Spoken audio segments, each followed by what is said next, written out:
Hello! Today we are going to continue to prepare to learn about optoelectronics by continuing our discussion on the nature of light. Previously we discussed the nature of light as a wave. It sometimes appears to be a particle, but it is essentially a wave of electromagnetic energy. So we have a wave that has a magnetic field that's oriented one way and an electric field that's oriented perpendicular to that. And when we encounter a light wave, it comes as a field with the electric field oriented one way, the magnetic field the other way, and that can be rotated in any possible way, which would be the polarity of that wave. So the orientation of the electric field is the polarity of the wave. So if the electric field is oriented vertically, that wave is vertically polarized. If that electric wave is oriented horizontally, it's horizontally polarized and can be polarized anywhere in 360 degrees. And of course there's also a magnetic field which is always perpendicular to the electric field. And being a wave, it also has wavelength, which is the distance between the strongest parts of the field that have the same orientation. So we have a field that comes at us, and here's the positive to the top and the negative to the bottom, and then the next field comes positive to the bottom and negative to the top, and that's halfway through the cycle. And then when the next one comes, it's again positive at top and negative at the bottom. We've gone through a complete wave, and the distance between those fields of the same orientation are the wavelength. It's like a wave in the ocean where the top of the wave compared to the top of the next wave is the wavelength. In an electromagnetic field, it's the magnetic fields of the same orientation. It also has frequency, which would be how often those fields come at us. So the wave is coming at us at the speed of light, and those fields are passing us, and the more often those pass us, the higher the frequency is. And of course, if they're passing us more often, since all light goes at the same speed, that means it will have a shorter wavelength. So shorter wavelength, those fields are closer together, therefore they're passing us more often, so they have a higher frequency. Longer wavelength means they're not coming as often, so it has a lower frequency. And also, higher frequencies of light appear as bluer colors, where lower frequencies of light appear as redder colors. So we start at the light spectrum, the infrared light, which is the longer wavelengths we can't quite see, on through red are getting shorter and shorter, and through yellow and green, and then through blue and violet, and finally ultraviolet, the waves get shorter and shorter and higher in frequency. And the last thing that might happen is if we have two waves coming together, there might be a difference in timing, which would be a phase difference. So now we're going to talk about optics, which is how light acts when it either reflects off of a surface or goes through a medium where it slows down. And for the most part in optics, we're looking at how light acts when these surfaces are curved. So let's start by a refresher about refraction. So there is some glass, and we have air on either side of it, and we have a beam of light. So we've narrowed down our light to just a beam, and we're only looking at this one narrow part of it. There may be a lot more light, but we're only concerned with this light that's coming in this direction in that narrow part of it. So this is actually a wave front coming at our surface, but we're only concerned with that part of the wave front that is along that particular line. So let's get rid of these wave fronts, and we're only concerned with this. And we call that a ray, and the characteristic of that is it goes in a straight line unless it interacts with something, and that is infinitely small on its side-to-side measurement. So this ray of light comes in and hits the glass, and I'm going to draw a dotted line here, put a little in there because that is called the normal, which is the line that is perpendicular to the surface that we are going to reflect off or refract through. Today we're talking about refraction, and when the light enters the glass, I'm going to continue the normal this way.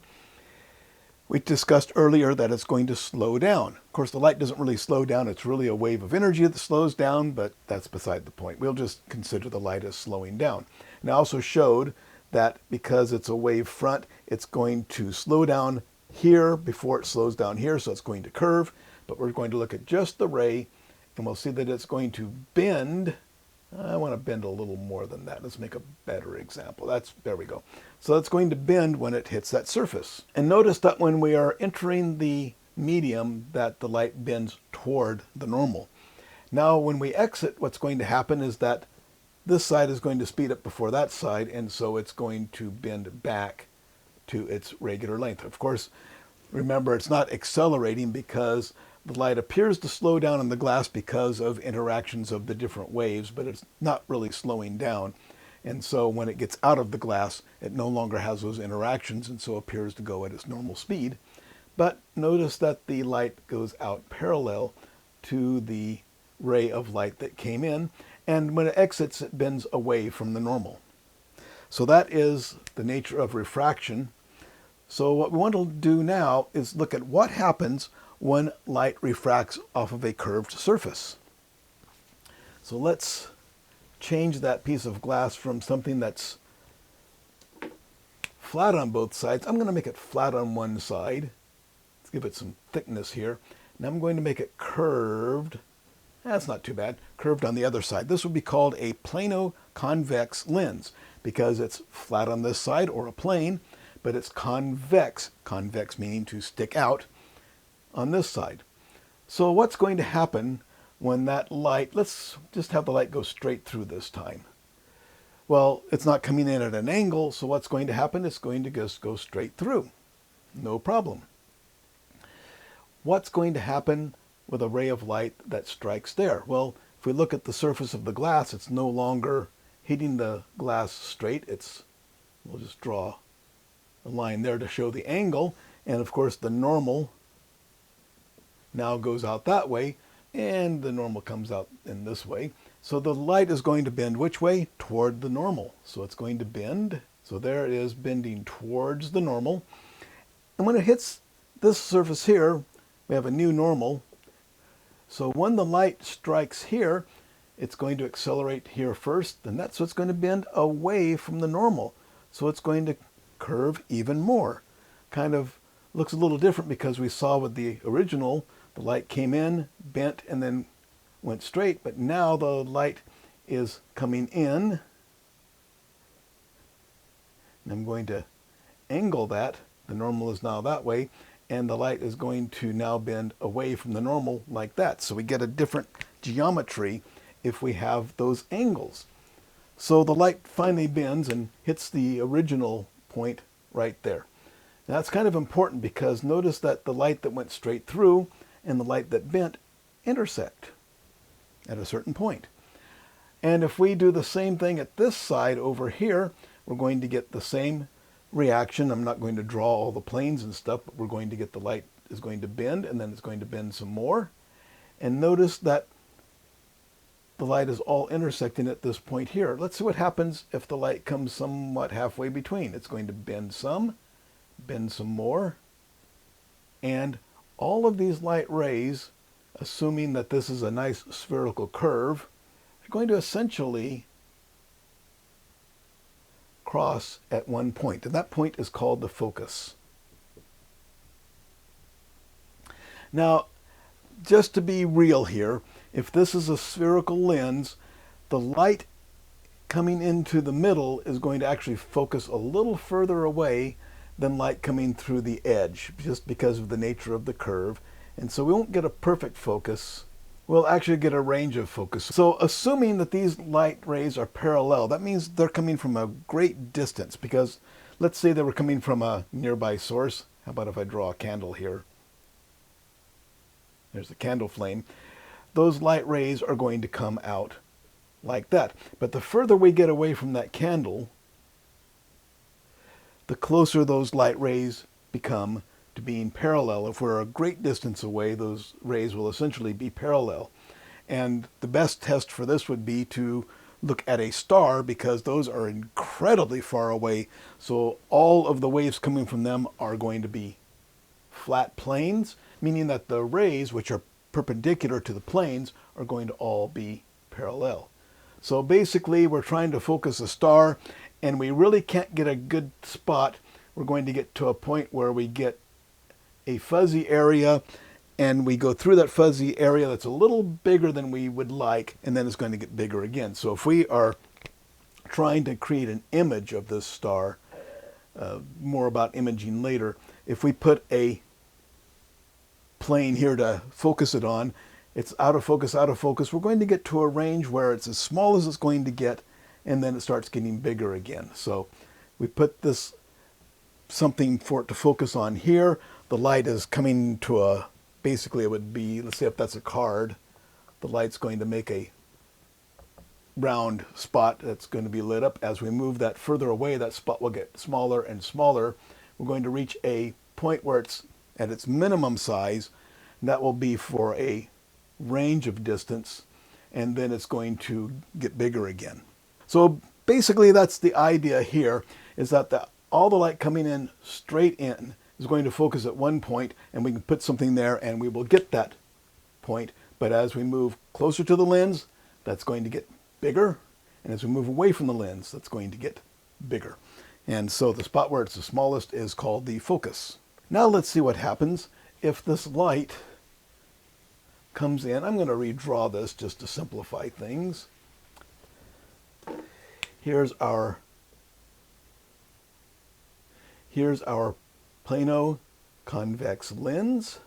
See if I can do as good a curve this time. That's not bad. And our light coming from here is going to come through, and light coming from here is going to go through, and there is what? Our focus. What's going to happen if the light comes in off axis? So here's the axis of our lens, and this light is coming in on axis. In other words, we're pointed straight at a star or something, and everything's coming to a nice, better focus than reality would give us. What happens if this comes in at an angle? So our wave fronts are coming in at an angle, and meets here first, meets there later. It's not as important as the fact, of course, we're going to get bending of our rays. So here comes a ray and hits there. It's going to bend and go at an angle like that. And this one's going to come in and bend, and oh, look at that. They crossed at a different place. So they didn't cross at the same place. So if I have that light coming in off axis, it's not going to focus at the same place. I'm going to draw this a little, I can do better than that.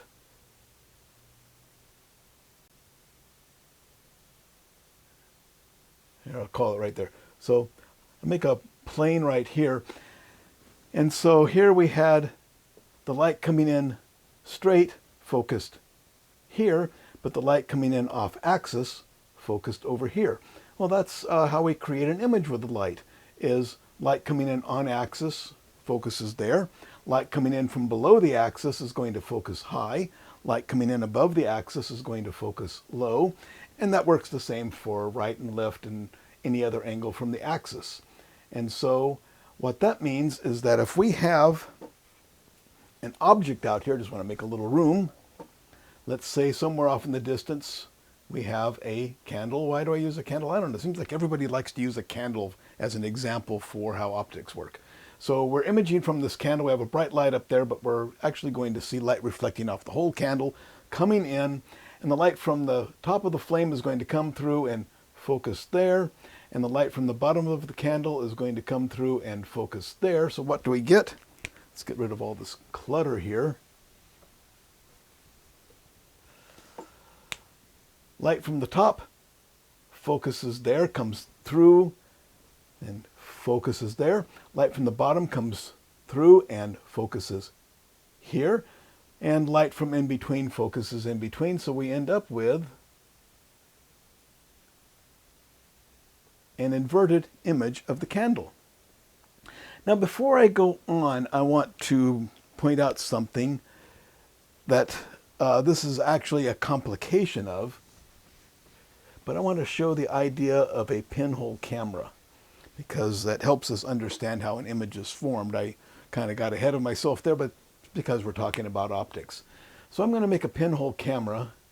Camera meaning the literal Latin term meaning room. So I'm making a box, and I'm going to put a little hole in one end. Now, whatever is making our light, let's make our candle again. And the light is coming in. Here comes the light from all the different points, but most of the light is blocked or obscured by the box itself. So we have a box that we're going to call a camera, which is Latin for room, and we're going to obscure most of the light coming in. So we have what's called a camera obscura. And we also might call this a pinhole camera. And if we look at the back, I'm going to do a little bit of a three-dimensional drawing of the back here.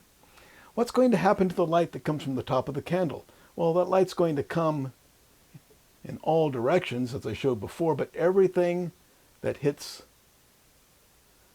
the side is just going to be absorbed and reflected off, and it's not going to make it through. But the light that goes straight at that hole is going to go straight through and hit the back of the camera. Same thing's going to happen here, where the light goes out in all directions, and most of the light is blocked. But whatever light goes straight through the pinhole is going to come here and hit the end. So what are we going to get? If I extend this out a little bit so I can draw it a little better, we're going to get an inverted image of that candle. And you can do this. You can just take a box. I've demonstrated this many times, usually to children, but works for adults too. Cut a hole in the box right here. Get some towels to stuff around you to keep it dark. And what you want to do is kind of get your head up in here to the point where you can see that without blocking the field. If the box is big enough, you can get your whole head in there. And then you can look at the back of the box. Some white paper wouldn't hurt. And wherever you turn that box, whatever's behind you, you see an inverted image of that on the other end of the box. In fact, you can see this sometimes by accident. Let's say you have a dark room with a curtain, and maybe the curtain is bent such that there's a little hole of light coming through. You can do this, dark room, adjust the curtain so there's a little hole that light can come through. Look at the opposite wall, and whatever's on the other side of that curtain is going to have an inverted image on that wall. Have somebody walk by or whatever, or if you're on a street, you can see cars going by upside down the wrong way, but you will see them. So that is a camera obscura, and of course, if you put something that is photosensitive here, you now have a photographic camera. So that's where that term comes from. So the lens is simply an extension of this, where I've taken that hole and made it bigger, and I've put a lens there. And so now that lens is going to do the same thing, but now it's not only going to use light that manages to make it through the pinhole, but all the light that hits this lens is going to be, well, the light from here is going to hit the lens and be focused there, assuming that the lens has the right focal length.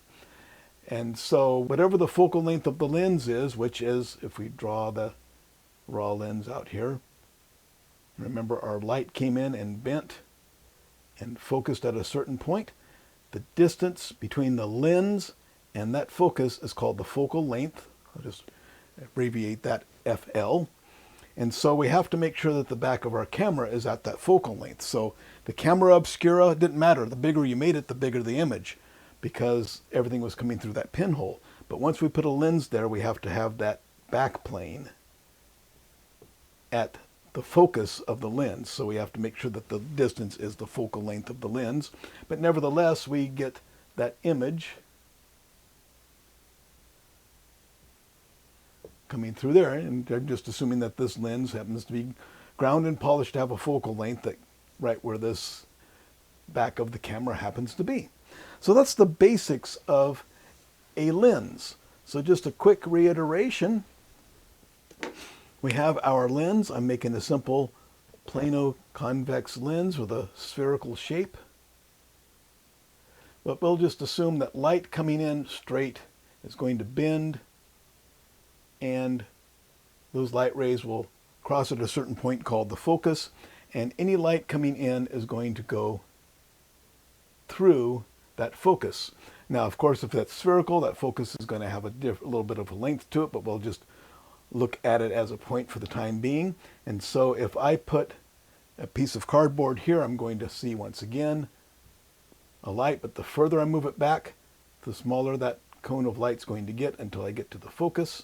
And then if I move it away, it's going to get bigger again. And that's the basics of how a lens focuses light. And once again, if the light comes in off axis, like from that direction, it's going to focus here. And if it comes in from this direction, it's going to end up there. So while we're at it, I'm just going to say a couple of other things we need to know about this. I already talked about the spherical aberration, which means that the light coming in closer to the center of focus is further away than the light from the edge.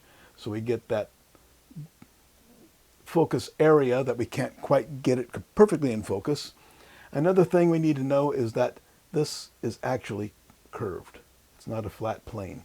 It'd be nice if it was a flat plane, but it's curved, which gives complications, which means that something that focuses in the middle will make the smallest possible dot, but the further we get from that center, well, this being flat, that means that the focus is going to be too short, and so things toward the edge are going to get a little bigger. So if we're looking at point sources of light, like a star, it will come in focus perfectly in the middle. It's perfect as the spherical shape will allow, but as we get further toward the edge, it's going to get bigger and bigger because the focus is closer than the card is. And so, for example, the 48-inch Schmidt camera on Palomar Mountain has the same problem, that its focus is curved. And so before they put a digital sensor on there, not too many years ago, they used to use photographic plates, which were glass plates with photographic emulsion on them. And they came flat from Kodak. And they would put these in a machine, and that machine would press a very slight curve into them, and then they'll put the photographic plate into the camera. So you may hear people talk about the 48-inch Schmidt telescope on Palomar. Well, there's no eyepiece in that telescope. It's strictly a camera. And so they put the photographic plate in there. It's now curved, and then it gets a focus as good as a sphere. Well, it's a Schmidt. I'll talk about that later. So it gets a good focus all around the plate. And so that's one complication of a camera. So what do we do with your camera? Your camera has a flat sensor, or older cameras had flat film planes. What do? Well, they have rather elaborate lenses. Here's an example. This is a lens system in a laser printer where you want to take a point source of light and have it focus on a flat surface. And so we have our flat surface here. Our laser light is coming from here, and it's going to go through the lens and focus. We need that to focus along this entire plane, so they have that lens. It's plano-convex here, if I remember, and then there's another shape here. And if you expand that into 3 dimensions, you have a typical camera lens. So they have different elements of lenses with different curves on them, spaced the right distances, largely to compensate for that curved plane and to flatten it out so that we get a sharp image across the whole field. So that's just a little bit about why camera lenses are so complex instead of just a simple plano-convex like this one. And since I'm talking about that, let's just talk about different lens configurations real quickly. I already talked about the plano-convex.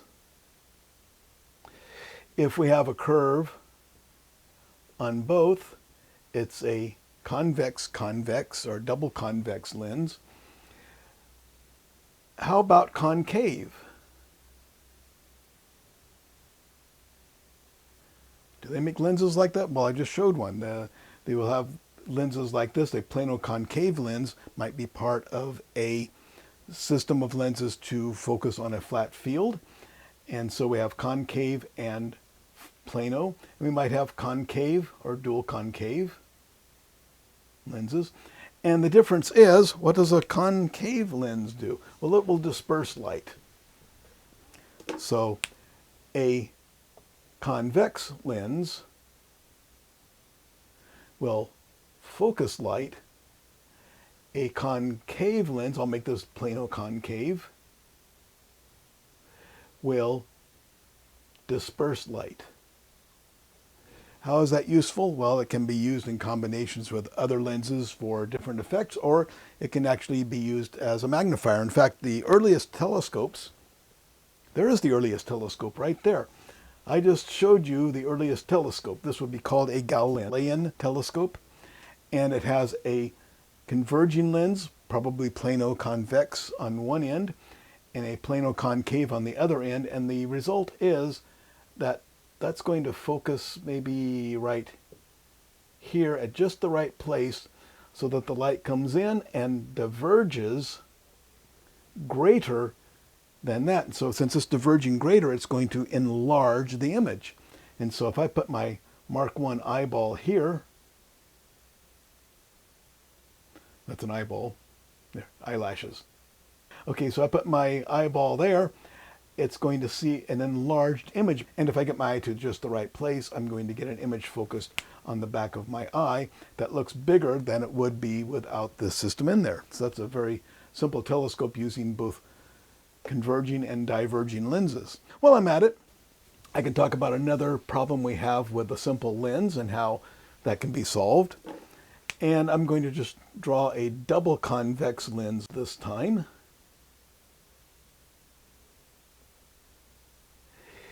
And the problem is that, well, what if my glass is shaped like that? That's going to make you think of something, isn't it? If I send a beam of white light into this prism, what's going to happen? The light's going to bend. Okay, good enough. It's going to bend, it's going to bend again. But what's going to happen to the different colors? The longer wavelengths of light are going to bend less than the shorter wavelengths of light. So red is going to bend that much, but blue is going to bend that much.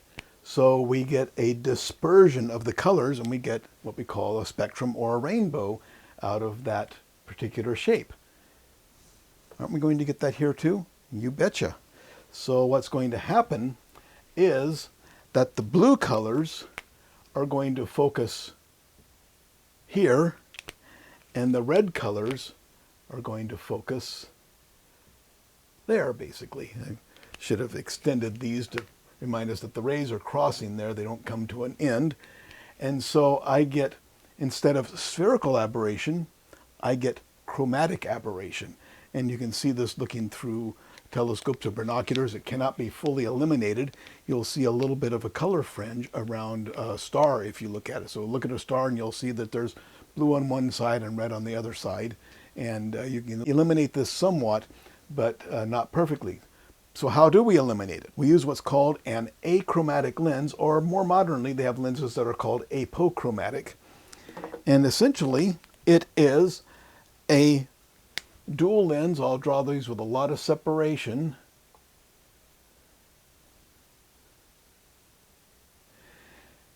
Two pieces of glass made of different kinds of glass. Now I forgot which is which. The types of glass are called crown and flint. Now I forgot which element is made with crown glass and which is made with flint glass. But the two different types of glass with just the right curves will take that light that's, I'm not going to try to draw this, but takes the light, and as it goes through the lenses, it tries to spread out chromatically and then converge back chromatically again. And so the end result is that our area of chromatic aberration is significantly reduced. We can't get rid of it completely. The problem with this is that, of course, to make this lens, we have to make 4 matching surfaces, especially these two surfaces here have to be a perfect match. There has to be some distance between them that sometimes is close enough that they can cement the glass together. Other times they might actually have an air spacer in there, and apparently air-spaced achromatic lenses are better than glued ones or cemented ones. And there's another type of lens called apochromatic, which works even better, and of course it has another element which makes it more expensive. I don't remember the exact configuration, but using 3 pieces of 3 different types of glass with the right curves will even better reduce that chromatic aberration. And of course we have to do the same thing in our eyepieces. So the eyepieces are typically made, the simplest eyepiece is a Ramsden eyepiece, which, if I remember the configuration right, there's a plano-convex lens followed by an achromatic lens. Don't quote me on this configuration. I may not be exactly right, but I'm close. So we have one lens and then an achromatic lens, which is designed to correct for the chromatic aberration of all the lenses. And so we now have a telescope where we have a focus. I'm just going to draw it to the focus at this point right there, and the light goes on through, and there's going to be some more focusing. I'm not sure if the exact configuration. Let's just assume it does something like that. And essentially what we have here, kind of getting ahead of where I wanted to be, but since I've got the eyepiece drawn there, this is essentially a microscope. So if I take this eyepiece by itself, and it doesn't need to be a simple Ramsden like this, but any eyepiece, and you look through it and you hold it up to something, like put your finger up there, you'll notice that, oh, it's a microscope. And so what's happening here is I'm actually forming an image right there, am I not? So this light is coming through and forming an image at that plane, but there's nothing for it to focus on. But this microscope is focusing on that. And so it's like I had something there with an image on it, and oh, I have an image. I can make that bigger if I look through a microscope. Well, that's exactly what I'm doing, except I don't have anything for the image to focus on, and so I have a clear path for the light. So that's essentially what our telescope is. It's a lens focusing our light to a point, creating an image here of whatever else is coming through, as I've already described, and then we have an eyepiece, which is actually a microscope looking at that image. That's your basic modern telescope there, an achromatic lens and an achromatic eyepiece. The one I know the configuration of is the Ramsden, but there are different eyepiece configurations which are better than the Ramsden, but not nearly as simple. Now, one big advantage of this type of telescope, which is called a refracting telescope, because everything is glass lenses and all of the working parts work off of refraction, is that there's no obstructions in it. I'm going to show a reflecting telescope soon, and we usually have to have obstructions in a reflecting telescope. That will become obvious in a few moments. There are no obstructions in a refracting telescope, but we do have to deal with the chromatic aberration of the objective lens. So that's the objective lens, and that's the eyepiece. But we don't have the complication of the obstructions that are usually in a reflecting telescope. However, how big can I make one of these? The bigger I make it, the bigger and heavier this piece of glass gets. I think the biggest one ever built was 40 inches across, which was at the Yerkes Observatory, which now that telescope's in storage somewhere in Chicago, where the Yerkes Observatory used to be. The biggest refracting telescope I have actually had my hands on was 11 inches across. It was made by an amateur astronomer who had lots of time on his hands to hand grind and polish the four surfaces of the right kind of glass to make that telescope. Here's a picture of it on top of his car. That's how he transported it. He took the lenses out, mounted it on top of his car, and off he went. But then again, the big disadvantage is how incredibly heavy this will get. And glass is not perfectly rigid. That big of a telescope, the glass is actually going to bend and sag, and the tiny little bits that it does are enough to affect light, because light is such short wavelengths. So when it comes to optoelectronics, we might use almost any of these configurations to do something with electronics. We might use a simple lens to focus light to a spot because we only need to detect the light, or we may use a more complex lens to form an image and use an electronic sensor to deal with that image. So that's about as far as I can go with refractive optics. Now let's start talking about reflective optics.